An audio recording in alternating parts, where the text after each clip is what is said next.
how can I deal with feeling lonely during self-isolation? This is a really big concern right now. It's important to acknowledge and name those feelings of loneliness.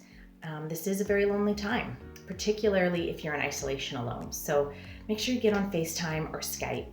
Call a friend. Don't just rely on texting or online messaging for your human connections. We need to see a face. We need to hear someone's voice to really feel a connection. So think of someone else maybe who might also be struggling with loneliness and make a pact to check in on one another. It's also important to utilize resources like the Distress Center. They have an online chat line or a call line if you're feeling really overwhelmed with feelings of loneliness. When we feel alone, it's easier to succumb to those feelings of distress and fear. So reach out and make that human connection if that's something you're experiencing right now. This is a prolonged stress that we're dealing with. There's no set timeline and no roadmap for where we're going to end up or how it's going to end. And this uncertainty leads to fear, worry, anxiety, which come up because we're feeling unsafe, because we're feeling out of control. So our bodies may be activating a fear response to cope with this stress. And many people move through a variety of fear responses. They're commonly known as fight, flight, freeze. So if that fight response is activated, someone is more likely to feel aggressive, have more anger, be over-preparing or overcompensating, unable to see other people's perspectives, maybe watching a lot of news. These kind of efforts make us feel like we have some control in a time of uncertainty and fear. The other response, flight, is more of an avoidance technique.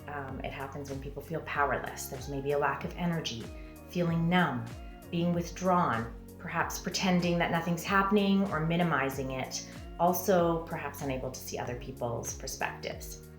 They're trying to avoid, to maintain feeling okay, to maintain that feeling of being somewhat in control.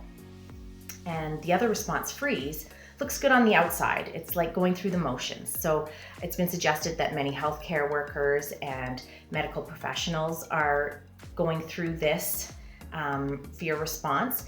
They're not coping with feelings, but simply pushing through to take care of what needs to be done. So shutting off those feelings to do what you have to do every day because there's no room to go into those feelings.